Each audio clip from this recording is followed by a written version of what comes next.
우리 함께 찬송 384장입니다. 찬송 384장 찬송합니다.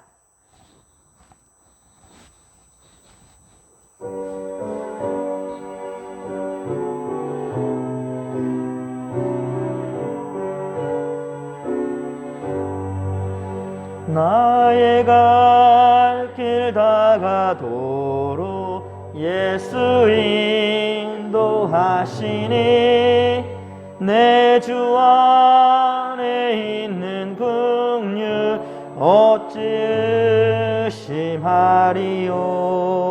믿음으로 사는 자는 하늘 위로 받겠네. 무슨 일을 만나든지 만사 형통하리라. 무슨 일을 만나든지 만사 형통하리라. 나의 갈 길 다가도록 예수 인도하시니 어려운 일 당한 때도 족한 은혜 주시네. 나는 심히 고단하고 영혼 매우 가라나 나의 앞에 반석에서 샘물 나게 하시네. 나의 앞에 반석에서 샘물 나게 하시네. 나의 갈 길 다가도록 예수 인도하시니 그의 사랑 어찌 큰지 말로 할 수 없도다.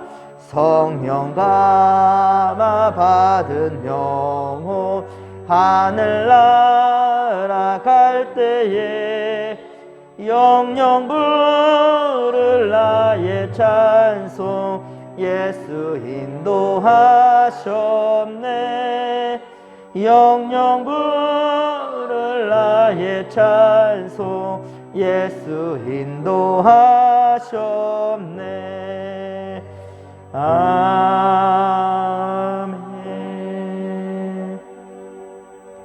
할렐루야. 오늘도 우리는 코람되어 하나님 앞에서 예배합니다. 우리 하나님께서 우리를 기억하실 것이고요. 우리 이 시간도 세상 염려 근심에 묶여있지 마시고 오직 전능하신 하나님만 바라보며 오직 소망 중에 믿음의 길로 나아갈 수 있기를 간절히 빌고 소망합니다. 비가 오고 나니까 이제 가을의 한복판에 지금 와 있는 것 같습니다. 물론 입추도 그리고 처서도 다 지나긴 했지만 9월까지는 거의 더위가 지속되긴 하는데요. 어쨌든 요즘 선선한 날이 이렇게 지속되고 있어요. 오늘 새벽까지 내렸던 또 비가 어쩌면 공기도 깨끗하게 청소해 준 것 같고요. 그리고 산천도 초목도 참 깨끗하게 목욕한 것 같아가지고 참 보기 좋더라고요.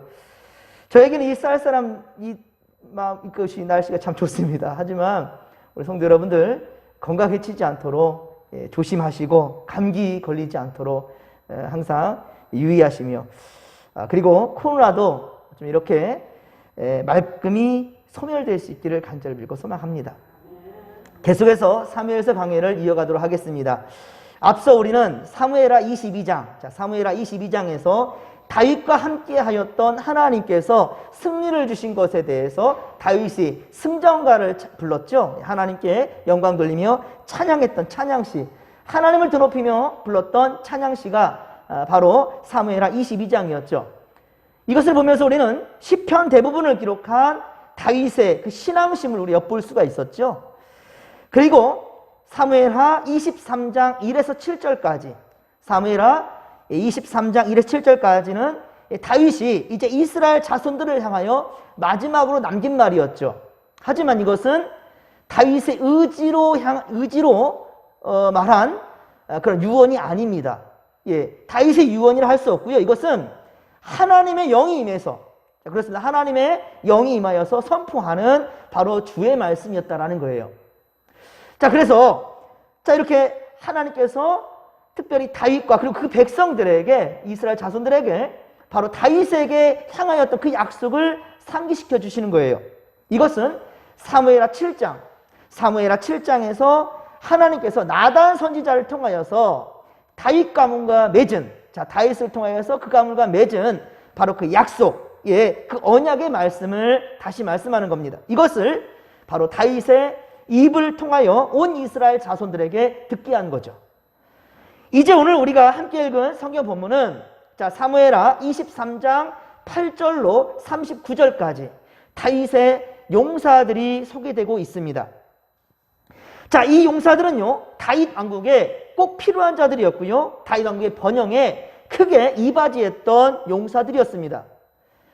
특별히 세 부분으로 나누게 됩니다. 오늘은요, 이 용사들에 대해서 세 부분으로 나누게 되는데, 먼저 8에서 12절까지가 가장 뛰어난 바로 3인의 용사가 소개되고요.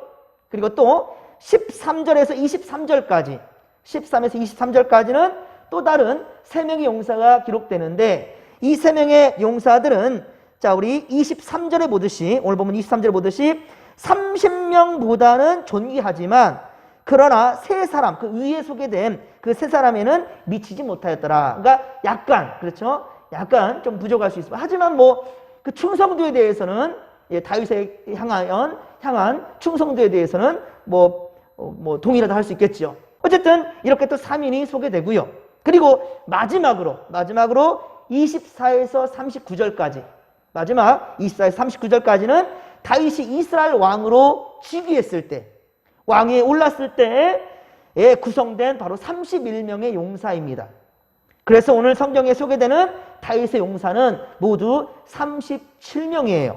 자, 그런데 23절에 보면은 30명이라고 이렇게 얘기를 하고 있잖아요. 이런 부분들은 30명이 아니라 정확하게 말한다면 39절 보십시오. 오늘 보면 39절 하반절에 보면 뭐라고 되어 있습니까? 총수가 37명이었다라고 했죠. 그러니까 다윗의 용사들은 37명이라 우리가 이렇게 말할 수 있겠습니다. 하지만 다윗을 따랐던 군사는 37명이 아니에요. 이것은 수장급들, 수장급들을 지금 얘기한 거고요. 다윗을 따른 자들은 400명, 600명도 넘죠. 그렇습니다. 자, 이제 우리가 먼저 첫 번째 3인에 대해서 한번 살펴보겠는데요. 8절에 보면 요셉 바세벳, 그리고 9에서 10절에는 엘르아살, 그리고 11에서 12절에는 삼마, 이 세 사람이 등장하는데요. 이들의 헌신적인 희생으로 말미암아 그렇습니다. 이스라엘을 괴롭히는 이스라엘의 주변 국가들, 이들을 바로 이 대적들의 손에서 이스라엘 자유케 했죠. 그리고 여호와 하나님의 바로 구원의 그런 도구로 쓰임받게 되었더라라는 것입니다. 그러니까 사도 바울에게 있어서 브리스길라와 아굴라, 그렇죠? 그리고 디모데나 디도나 바로 신라 같은 그러한 동역자들이 바로 바울에게 있었기 때문에 바울이 3차 선교 여행과 또한 로마의 선교, 그렇죠? 까지 이루어질 수 있었지 않았습니까? 그런 동역자들이 있었던 것처럼 다윗에게도, 다윗 자체도 위대하지만, 하나님은 그 다윗에게 다윗을 따르는 이런 용사들을 붙여주었다는 말이에요. 그렇습니다. 이스라엘의 통일국가와 강한 나라로 그렇게 지켜낼 수 있도록 바로 다윗의 용사들을 하나님은 붙여줬다는 것이죠. 우리는 이러한 사실을 통해서 교회의 부흥과 발전에도 반드시 충성스러운 주의 종들이 필요하다는 거예요. 이 교회는 어느 한 사람이 이끌어간다고 되는 것이 아닙니다. 목사 한 사람의 어떠한 열정과 열심도 안 되는 거고요. 어떤 장로님과 권사님들의, 어떤 성도님들의 최선과 열심, 이것도 좋지만 정말 중요한 것은 합력하여 선을 이룬다는 거예요. 할렐루야. 합력하여 선을 이루는 거예요. 그렇습니다. 우리는 이러한 사실을 통하여서 항상 무슨 일을 하든지 간에 함께 합력하고 무엇보다도 하나님의 뜻을 구별할 줄 아는 그런 지혜로운 주의 군사들이 되기를 간절히 빌고 소망합니다. 자, 하지만 우리 10절에 보십시오. 오늘 보면 10절에 보면 그날에 뭐라고 했다? 그날에 여호와께서 크게 이기게 하셨다라고 그랬죠. 그날에 여호와께서 크게 이기게 하셨다. 10절 하반절. 또한 12절에 보면 여호와께서 큰 구원을 이루시느니라. 아멘. 그러니까 다윗과 다윗 군사들이, 이 용사들이, 이렇게 용맹한 용사들이 있었지만은 중요한 것은 이 세 사람의 능력과 충성도도 칭찬받을 만하지만 궁극적으로는요, 바로 하나님이 하셨다라는 거예요. 하나님의 역사 가운데, 그렇습니다. 하나님의 구원의 역사의 바로 결과였다라는 것이지요. 즉 아무리 뛰어난 인간의 힘과 능력이 있다 할지라도요, 하나님의 도우심이 함께하지 아니하고서는 그 역사를 이룰 수가 없다라는 것을 여러분들도 반드시 잊지 않기를 바랍니다. 다음 13절에서 23절까지 또 한 무리가 있습니다. 그렇죠? 바로 세 사람의 용사가 소개되는데요. 다음 또 그룹이, 두 번째 그룹은 세 명의 용사입니다. 이들은 30명의 두목 중에 또 세 사람이라 라고 얘기하고 있죠. 3인 중에 한 사람은 바로 18에서 19절, 18에 19절에 보면 아비새로 바로 요압의 아우였습니다. 아비새. 그리고 또 한 사람은 어떻습니까? 20에서 23절에 보면 분하야였습니다. 자, 그런데 바로 분명 세 사람이라고 얘기했는데 오늘 보면 어때요? 두 사람만 거론하고 있죠? 한 사람의 이름이 거론되지 않고 있습니다.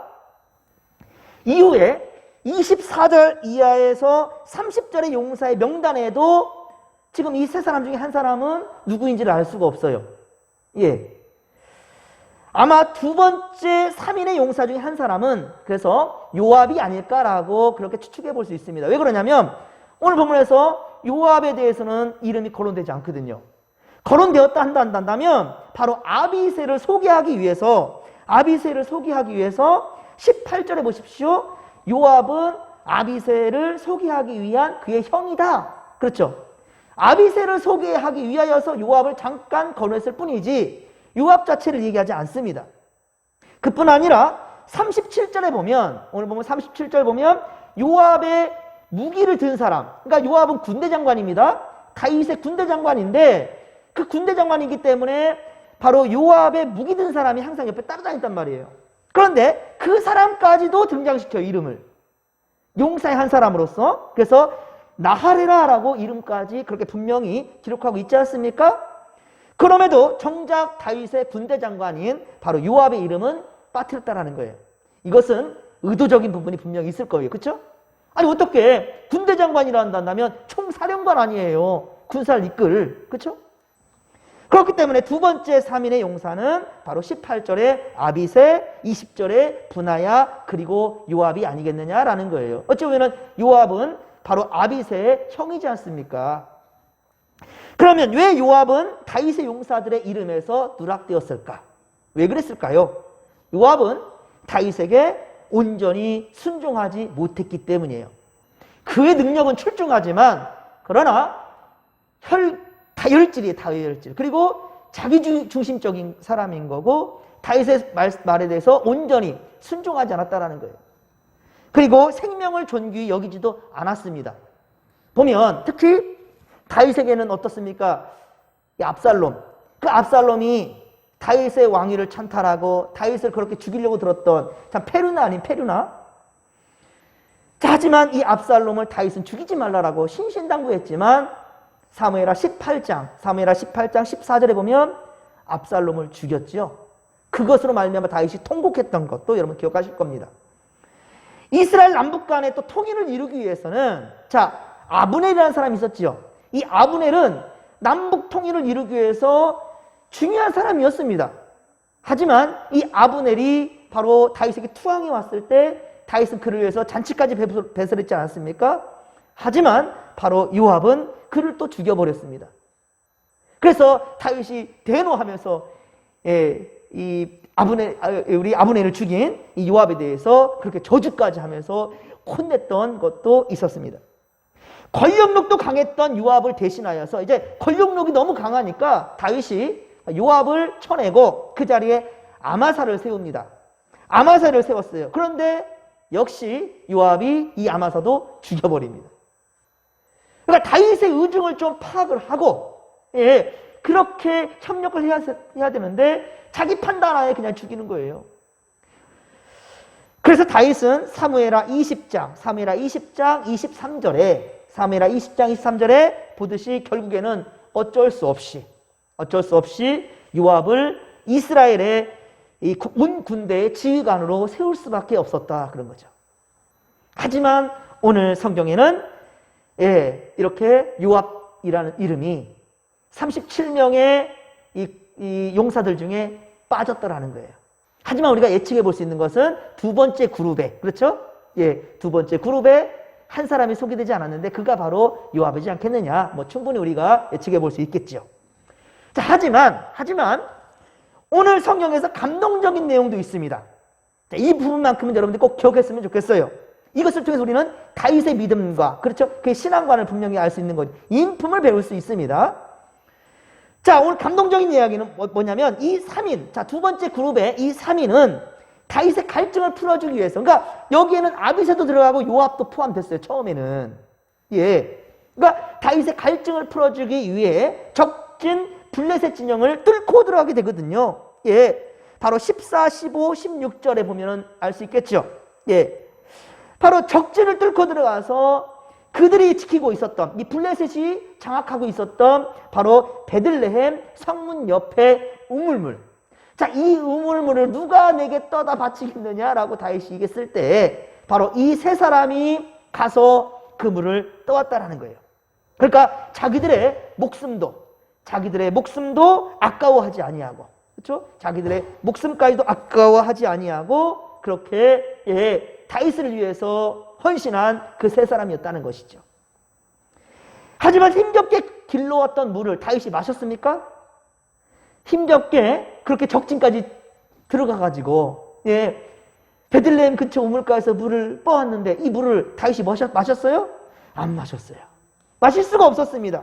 오히려 어떻게 했으면 그 물을 하나님께 부어드렸습니다. 16절 하반절 보십시오. 16절 하반절 보면 다윗이 마시기를 기뻐하지 아니하고 그 물을 여호와께 부어드리며 라고 말하죠. 그렇습니다. 하나님께 부어드렸다라는 거예요. 그리고 다윗은 말합니다. 자, 이 말씀을 함께 한번 읽겠습니다. 오늘 보면 17절입니다. 17절을 체크하시고 같이 한번 읽어볼게요. 이르되 여호와여, 내가 나를 위하여 결단코 이런 일을 하지 아니하리이다. 이는 목숨을 걸고 갔던 사람들의 피가 아니니까 하고 마시기를 즐겨하지 아니하니라. 새 용사가 이런 일을 행하였더라. 아멘. 할렐루야. 다윗은 이거 사람들에게 얘기한 게 아니라 하나님께 얘기한 거예요. 하나님께 부어드리면서 적진을 향해 나아가서 그 우물물을, 베들레헴의 우물을 퍼왔단 말이에요. 그런데 이 우물물을 퍼왔는데 이것을 다윗이 마시질 않아요. 이 베들레헴이 바로 다윗의 고향 동네, 그렇죠? 이 베들레헴, 이 고향의 그 물을 마시고 싶어서 이 고민할 때 이 세 사람이 적진으로 들어가가지고 그 물을 떠왔지만은 다윗은 차마 이 물을 마실 수가 없었던 거예요. 그리고 하나님께 한 말씀이 결단코 이런 일을 내가 하지 아니하리라. 내가 왜 그랬을까? 아이고야, 내 주책바가지. 아니 세상에나 내가 그 고향물 한번 먹고 싶다고 말했더니만 이 세 용사가 가가지고 물을 떠왔어요. 세상, 이거는 그들의 피가 아닌가? 목숨 걸고 떠온 이 물을 내가 어떻게 마시리까? 참, 그렇죠?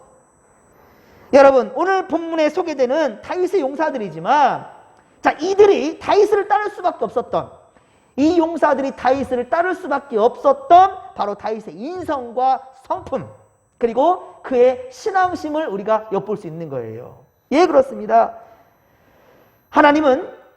다윗은 하나님을 얼마나 경외하는지, 다윗이 하나님을 얼마나 경외하는지, 그리고 떠온 물을 자신이 마시지 아니하고 하나님께 부어드렸다라는 것, 또한 자신과 함께하는 용사들을 얼마나 귀하게 여겼던지,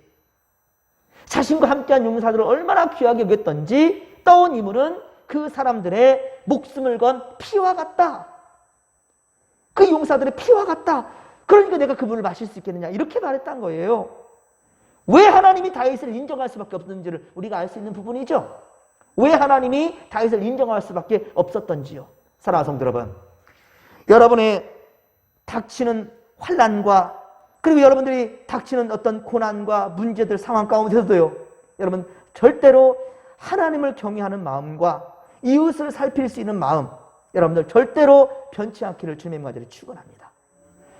사실 다윗이 이러한 심성은요, 이미 오래전부터 이 다윗에게는 그 마음이 견질되지 않았다는 것을 우리가 엿볼 수도 있어요. 또 왜 그러냐면 처음 다윗이 사람들을 만났을 때, 그렇습니다. 사람들이 다윗을 중심으로 그 딸을 그때로 우리 한번 돌아가 본다 한다면, 다윗이 사울왕을 피해 도망자의 신세가 되었을 때요, 그때가 자 우리 본다 한다면 사무엘상입니다. 사무엘상 22장 2절이에요. 사무엘상 22장 2절에 보면 이렇게 기록합니다. 환난당한 모든 자와 빚진 모든 자와 마음이 원통한 자가 다 그에게 모였고 그는 그들의 우두머리가 되었는데 그와 함께한 자가 400명가량이나 되었더라 라고 말씀합니다. 다윗은 지금 사울왕에게 쫓기는 신세예요. 사울왕에게 쫓기는 신세인데 그때 사람들이 몰려오는데 좀 능력계나 있는 사람들이 몰려온 것이 아니라 상당히 곤고한 사람들이었습니다. 그런 사람들이 다윗에게 지금 나온 거예요. 그 인원이 400명이나 됐다는 거예요. 다윗은 지금 자기 혼자만의 몸도 그렇게 건사하기가 어려운 때 아닙니까? 혼자 이렇게 다니면은 혼자 이렇게 숨어 다니면은 어떻게든지 피하겠는데 400명이나 나왔다니까요. 혼자 몸을 건사하기도 어려운 상황 가운데 사람들이 이렇게 몰려왔어요. 그런데 모두가 다 어떻습니까? 상처받고 어렵고 힘든 인생들이네요. 다 이렇게 힘든 인생 가운데 있는 자들만이 몰려왔어요. 하지만 다윗은 어떻습니까? 어느 한 사람도 내치지 않았어요. 어느 한 사람도 다윗은 그렇게 돌려보내지 않았단 말이에요. 그리고 그들과 함께 할 때 하나님은 이렇게 강한 용사들이 되겠다라는 거예요. 바로 그들이 지금 이렇게 강한 용사가 되온 거예요. 그리고 오늘 보면 29절에 보면 다윗의 용사 중에 이때라는 사람이 있죠. 이때. 자, 이 이때가 누군가? 이 사람이 누굽니까? 바로 사무엘하 15장 19절에 보면 다윗이 압살롬을 피해 도망할 때였습니다. 다윗이 압살롬을 피해서 이제 그 왕위를 빼앗기고 도망하는, 그 아들에게 빼앗기고 도망하는 그 상황 가운데 그에게 나온 사람이 블레셋 사람, 가드 사람 이때라는 사람이란 말이에요. 하지만 다윗은 자신을 따라 어찌 또 나그네 신세로 살 수 있겠는가? 그러니까 블레셋에서 지금 도망왔어요.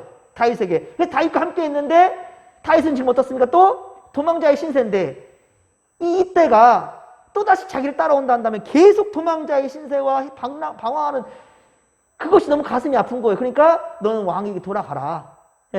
라고 지금 얘기를 하는 것이죠. 왜 그러냐면 이 이스라엘 사람들이요, 압살롬을 따른다고 해서 압살롬이 너는 다윗의 사람이었어라고 내치고 그러진 않았거든요. 그러니까 그냥 너는 압살롬한테 가라라는 거죠. 보내는 거예요. 그런데 어떻습니까? 이때는 왕이 가는 곳에 자기도 가겠다라는 거예요.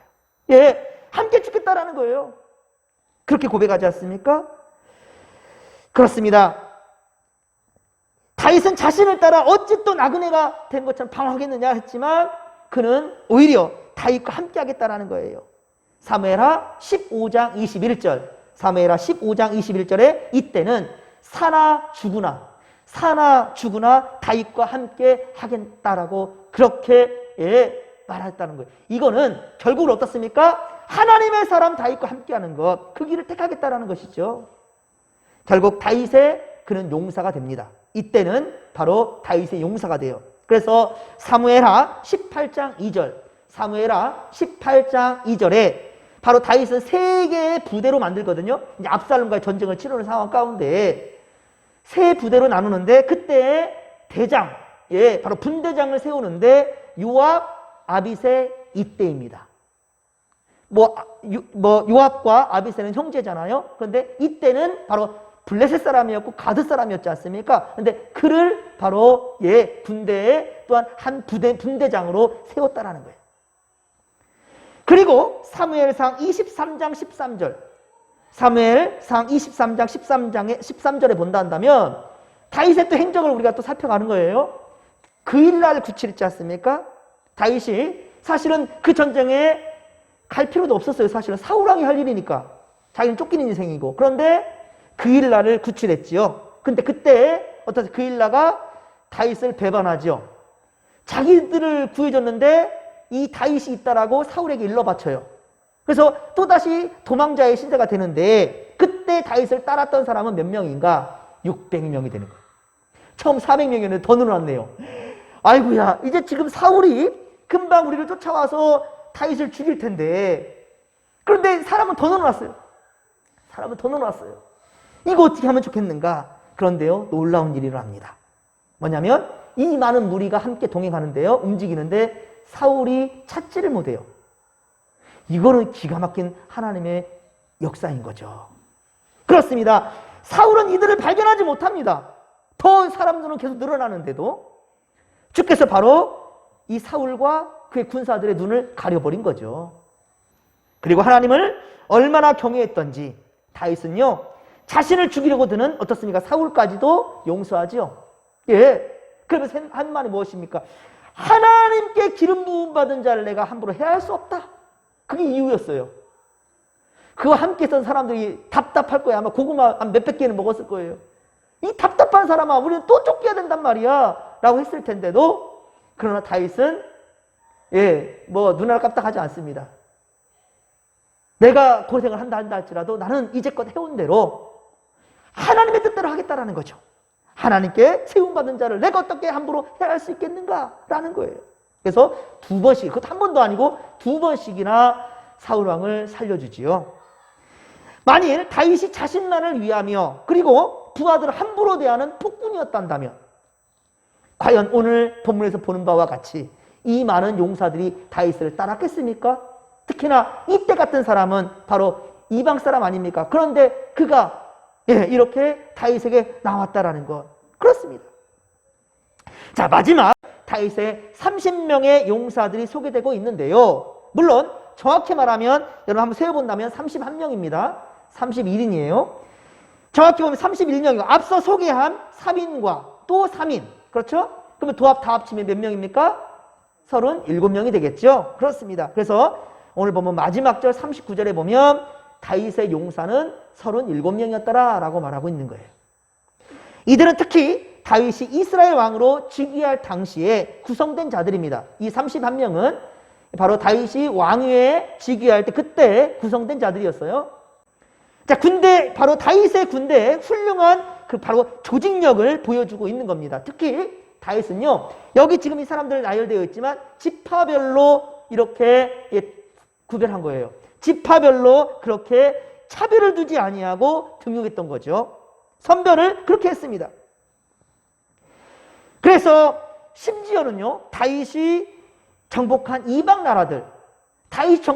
나라들까지도 선별해가지고 그들이 바로 다윗을 따른다면 바로 어떻습니까? 용사로 등용까지 했습니다.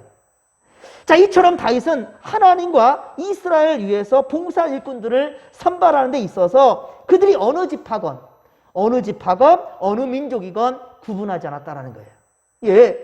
오늘 보십시오. 우리 37절에 보면 암몬 사람이라고 했죠? 암몬 사람. 이스라엘의 이방 민족이에요. 암몬 사람. 그리고 39절 보십시오. 헷 사람이에요. 우리야 너무 잘 아시죠, 여러분들이. 우리야. 그 또한 역시 31명의 전체 들어간다면 37명 중에 한 사람의 용사였죠. 다윗의. 그렇습니다. 그런데 중요한 것은 뭐냐면요. 다윗은요, 이 모두에게 차별 없이 대했고요. 또한 다윗은 이 모두를 진심으로 대했다라는 거예요. 진심으로. 요압 장군이 여기에 지금 빠져있지 않습니까? 요압 같은 사람은 그냥 사람 목숨 죽이는 걸 쉽게 생각했지만 다윗은 그렇게 하지 않았다라는 거예요. 다윗은 모두를 진심으로 대했어요. 진심으로. 아므넬 같은 경우에는 통일왕국을 이룰 수 있는데, 사울왕이 죽은 다음에 통일왕국을 이룰 수 있는데도 불구하고 이스보셋을 데리고 가가지고 북이스라엘의 나라를 만들어버렸지 않습니까? 얼마나 괘씸해요. 그럼에도 불구하고 아브넬이 자기한테 투항해 오니까 우리 잔치까지 보여주고 맞이하잖아요. 이게 바로 다윗이라는 거예요. 오직 다윗은 그들의 달란트, 그들에게 하나님 주신 달란트에 맞게 봉사할 기회를 주었다라는 거예요. 자, 그렇습니다. 여러분, 또한 우리가 34절에 본다 한다면 이 엘리암은 우리아의 아내, 바로 밧세바의 아버지이기도 합니다. 자, 엘리암은 우리아의 아내 밧세바의 아버지기도 하고요. 그리고 이 엘리암이 누구냐? 엘리암의 그 아버지, 엘리암이 누구냐면 바로 그의 아버지가 아히도벨이에요. 아히도벨.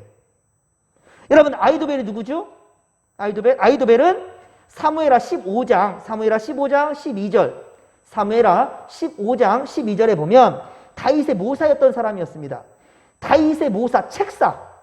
다윗을 도와서 책사였어요. 자, 그런데 그거 어떻습니까? 다윗을 배반하고 그의 아들 압살롬한테 붙어버렸죠. 압살롬의 바로 모사, 책사가 됩니다. 하지만 그렇게 배반자의 끝은요, 참 허망합니다. 사무엘하 17장에 보면 다윗의 사람 후세가 그 압살롬한테 나가지 않습니까? 그래서 어떻게 그저 거짓으로 그렇게 충성맹세를 하면서 후세가 가서 결국은 어떻습니까? 후세에게 밀려나죠. 아히도벨이. 그래서 아히도벨이 홧김에 고향으로 갑니다. 그리고 어떻습니까? 목매야 자살해버려요. 참 험하게 자살로 그 인생을 마친 사람이 바로 아히도벨입니다. 사랑하는 성도 여러분, 다윗은 정말 파란만장한 인생을 살아온 사람이에요. 물론 실수도 죄도 있는 사람입니다. 그리고 어떻습니까? 감정적으로 행해서 그가 마하나임, 그렇죠? 북쪽에 이렇게 피신해 있다가 요단강을 건너오지 않습니까? 압살롬도 죽고 그러면서 이제 다시금 예루살렘에 돌아오게 될 때 그때 실수를 하지 않습니까? 다윗이 어땠어요? 어떤 사람을 택했죠? 자기 유다 지파 사람들, 자신의 유다에 속한 장로들에게 연락을 하고 그러면서 지파 간의 갈등이 이루어지거든요. 그게 나중에 세바의 반역까지 나가요. 또 다시 문제가 터지는. 그러니까 다윗의 흠도 많고 죄도 많고 실수도 많고, 우리가 뭘 별반 다를 바 없는 사람이, 그게 신이 아니에요, 다윗도. 그런데 어떻습니까? 항상 말씀드리지만 우리 사무엘 상하를 통해서 우리가 다윗을 배운다 한다면 이 한 가지, 뭐냐면 깨닫지 못했을 때 죄를 짓고 실수할 수 있지만 영적으로 깨달음이 온다 한다면 그 즉시로 어때요? 회개할 줄 아는 사람이 다윗이었어요. 할렐루야. 하나님을 경외하는 사람의 모습이 바로 그렇다는 거예요. 죄가 없어서가 아닙니다. 실수하지 않아서가 아닙니다. 자신의 죄를, 잘못을 분명하게 받아들일 줄 아는 사람이었다는 거예요. 나단 선지자의 책망을 받았을 때 바로 무릎 꿇고 회개할 줄 아는 자가 바로 다윗이었다라는 말이에요. 그렇습니다. 그러나 그는 여전히 하나님을, 그러니까 다윗은 경외하는 사람이었다라는 것이죠. 그리고 자신에게 있는 자들을 어때요? 함부로 대하지 않았습니다. 함부로 대하지 않았어요. 하대하지 않습니다. 함부로. 늘 진심을 다해서 대했다는 거죠. 이것이 바로 하나님께 인정받은 다윗이에요. 내 마음에 합한 자라라고 인정받을 수 있는 것이 다윗의 그런 인품이라는 거죠. 오늘 새벽 예배 때 주신 말씀을 여러분들 기억하실 겁니다. 바울은 빌립보에서 고난을 당했지 않습니까? 그리고 어떻습니까? 다시 그 옆 도시인 데살로니가로 또 가요. 이해할 수 없죠. 좀 한 템포 쉴 수도 있었을 것이고 혹은 좀 멀리 갔을 수 있을 텐데 바로 옆 동네로 가요. 빌립보에서 고난 당했던 자가 데살로니가 그 교회로 또 가서 또 거기서 고난을 당해요. 또 고초를 당합니다. 하지만 어떻습니까? 다윗은 포기하지 않고 최선을 다했습니다. 주어진 상황 가운데 최선을 다해서 원망하지 않았습니다. 불평하지 않았습니다. 왜 하나님은 나에게 이렇게 시련을 주실까? 내가 무슨 잘못했다고? 하나님이 원하시는 대로 복음을 딱 끝까지 이뤄서 증인이 되라는 것에 최선을 다하지 않느냐? 근데 왜 하나님은 내게 이렇게 고통을 주실까? 하지만 사도 바울은 어떻습니까? 최선을 다했다라는 거예요. 사도 바울이 데살로니가전서 2장 3절, 데살로니가전서 2장 3절에 이렇게 말했죠. 우리의 권면은 간사함이나 부정에서 난 것이 아니라, 이번 주일 말씀 가운데 있었죠. 속임수로 하는 것도 아니라 오직 우리 마음을 감찰하시는 하나님을 기쁘시게 하려 함이라. 할렐루야. 간사함이나 부정에서 난 것이 아니래요. 그리고 속임수로 하는 것도 아니래요. 진실로 됐다는 거예요. 무엇보다도 하나님의 기쁨을 위하여서 나왔다라고. 그렇게 바울은 데살로니가전서 2장 4절에 그렇게 말씀하고 있다는 거예요. 그렇습니다. 먼저 우리의 삶의 우선순위로 코람데오 하나님 앞에 진실하시면 세상에서도 우리를 인정해 줄 수 있다라는 거죠. 다윗이 바로 하나님께 대해서 진실하니까 사람들이 안다니까요. 인정할 수밖에 없어요. 그러니까 적군이었던 사람들도 이게 쉽겠습니까? 적이었던 이방 민족의 사람까지도 등용해가지고 용사로 쓴다라는 것은 쉬운 문제가 아니잖아요. 이때 같은 사람 같은 경우는 그렇잖아요. 예? 그런데도 어때요? 그의 인품을 믿었더라는 것이죠. 사랑하는 성도 여러분, 우리는요, 먼저는 하나님께 인정받아야 됩니다. 할렐루야? 그리고 특별히 불신자, 성도들 가운데서 당연한 것이지만 불신자들도 여러분들이 인정해 줄 수 있도록, 예, 그러한 정말 진실된 믿음으로, 예, 우리 신앙생활을 할 수 있게 되기를 주의 명절에 축원합니다. 여러분들 항상 그렇습니다. 하나님을 경외하시고 세상 앞에서 항상 정직하게 최선을 다할 수 있게 되기를 주님의 명절에 축원합니다. 그리고 다윗과 그 용사들이 피차 어떻습니까? 서로를 위하고 진심으로 대했던 것처럼 우리도 하나님을 사랑하는 그 마음으로 이웃을 사랑해야 할 것입니다. 진심은 통하게 되어 있습니다. 그렇습니다. 진심은 반드시 통합니다.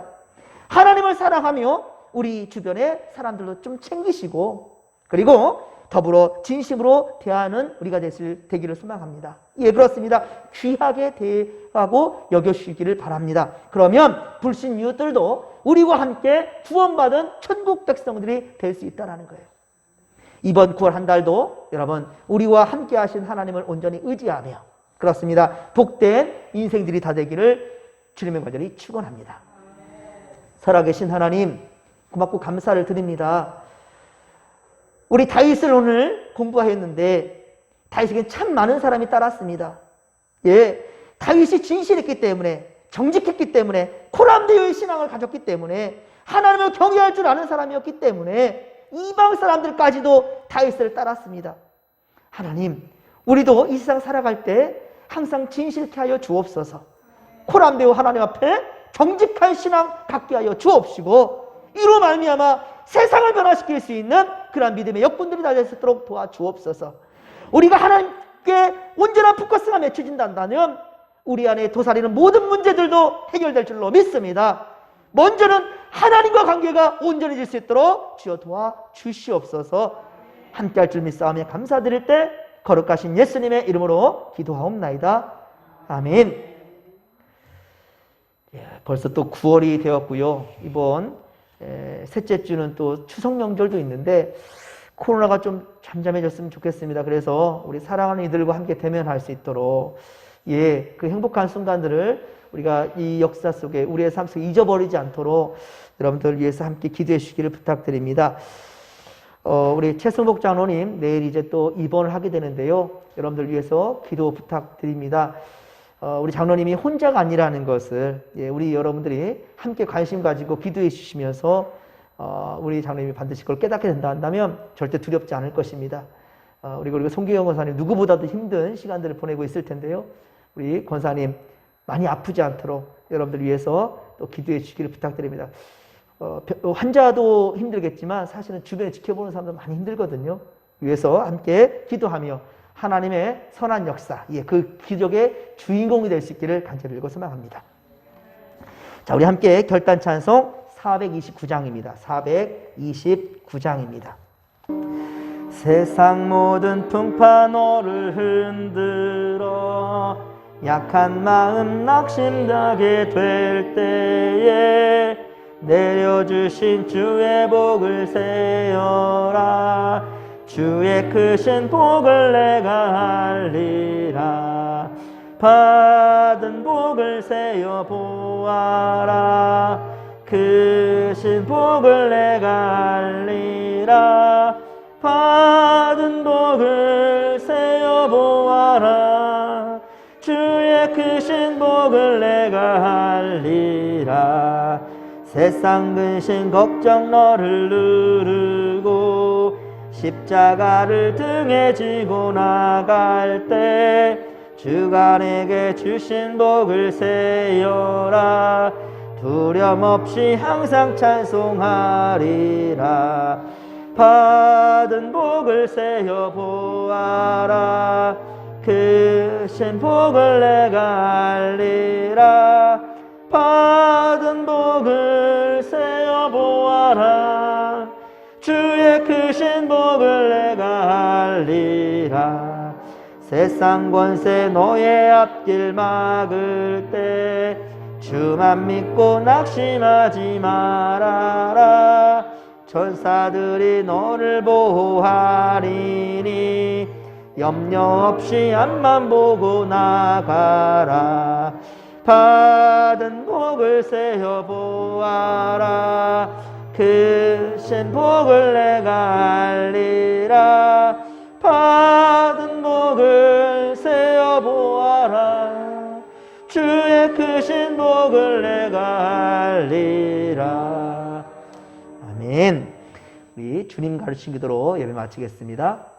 하늘에 계신 우리 아버지, 아버지의 이름을 거룩하게 하시오며 나라의 마옵시오며 뜻이 하늘에서 이룬 것 같이 땅에서도 이루어지게 하소서. 오늘 우리에게 일용할 양식을 주시고 우리가 우리에게 잘못한 사람을 용서하여 준 것 같이 우리의 죄를 용서하여 주시고 우리를 시험에 빠지지 않게 하시고 악에서 구하소서. 나라와 권능과 영광이 영원히 아버지의 것입니다. 아멘.